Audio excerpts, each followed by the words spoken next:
திராவிட model முதல்வருடைய ஆட்சி அமைந்ததிலிருந்து பள்ளி மாணவர்களுக்கும் கல்லூரி மாணவர்களுக்கும் தேவையான அளவு பேருந்துகளை ஏற்பாடு செய்ய வேண்டும் என்று மாண்புமிகு முதல்வர்கள் தொடர்ந்து உத்தரவிட்டு வந்தார்கள். ஒவ்வொரு ஆண்டும் குறை ரீதியான ஆய்வின் போதும் இதை வலியுறுத்தி வந்தார்கள். அதேபோல நம்முடைய மாண்புமிகு பள்ளிக்கல்வித்துறை அமைச்சர் அவர்களும் பள்ளிகளுக்கு தேவையான பேருந்து வசதிகளை செய்ய வேண்டும் என்று தொடர்ந்து எங்களுக்கு வற்புறுத்தி வந்தார்கள். அதன் அடிப்படையிலே எல்லா பள்ளிகளுக்கும் கல்லூரிகளுக்கும் மாணவர்களுடைய சேர்க்கையை பொறுத்து கூடுதல் நடையை இயக்குவதற்கு தொடர்ந்து நடவடிக்கை எடுக்கப்பட்டு வந்தது. அதிலும் குறிப்பாக புதுமைப்பெண் திட்டம், தமிழ் புதுவன் திட்டம் போன்ற திட்டங்களை முதல்வர்கள் கொண்டு வந்த பிறகு அரசு பள்ளியிலே மாணவர்களுடைய சேர்க்கை அதிகரித்தது. அதேபோல கல்லூரிகளிலும் சேர்க்கை அதிகரித்தது. எனவே அவற்றிற்கான பேருந்து வசதிகளை தொடர்ந்து செய்து வந்தோம். அதற்கு பிறகு பள்ளி மாணவர்களுக்கென்றே ஒரு தனி சிறப்பு பேருந்தை ஏற்பாடு செய்ய வேண்டும் என்று நம்முடைய பள்ளிக்கல்வித்துறை அமைச்சர் மாண்புமிகு மகேஷ் பொய்யாமொழி அவர்கள் எங்களிடத்தில் எடுத்துக் கூறியிருந்தார்கள்.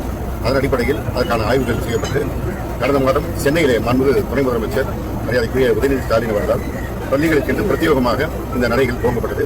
சென்னையில் இருக்கின்ற 25 பள்ளிகளுக்கு 50 நடைகள் அந்த பேருந்துகள் இயக்கப்படுகிறது. அதற்கு பிறகு இன்றைக்கு தமிழகம் முழுவதற்குமான இந்த திட்டத்தை விரிவாக்குகின்ற வகையில் மாண்புமிகு பள்ளிக்கல்வித்துறை அமைச்சர் அவர்கள் அவருடைய தொகுதியான திருவள்ளூரிலே இந்த திட்டத்தை துவங்கி வைக்கிறார்கள்.